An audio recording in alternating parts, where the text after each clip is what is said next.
Hi guys, I'm Sonal and welcome to my channel. Today I'm sharing the recipe of a burnt Basque cheesecake with you. And the reason to make this kind of a cheesecake is because it's the simplest thing to do. You don't need to use a water bath. You don't have to cook it slowly and try to make sure it doesn't crack. You don't have to make sure it doesn't burn because it's extremely forgiving as a recipe. So you can just throw it together. So let's go ahead and see how I make this recipe.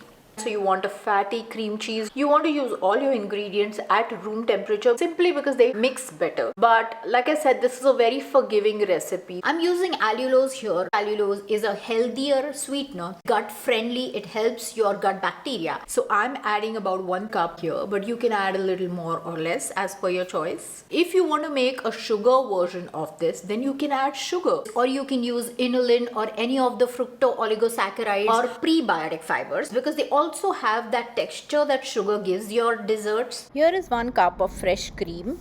I'm adding 2 eggs here, one at a time, and blending it. Give it a taste, and sweetness is something you always want to adjust according to your or your family's preference.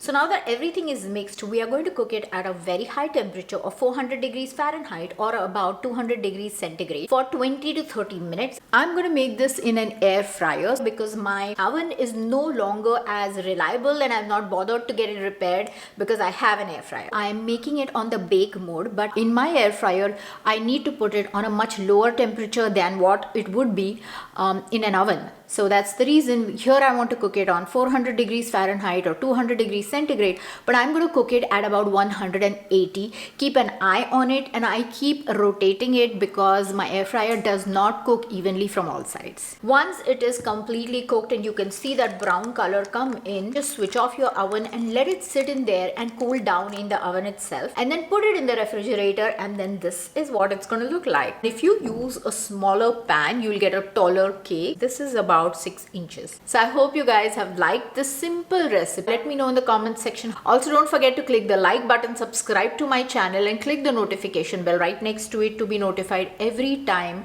that I add a new recipe. And thanks for watching.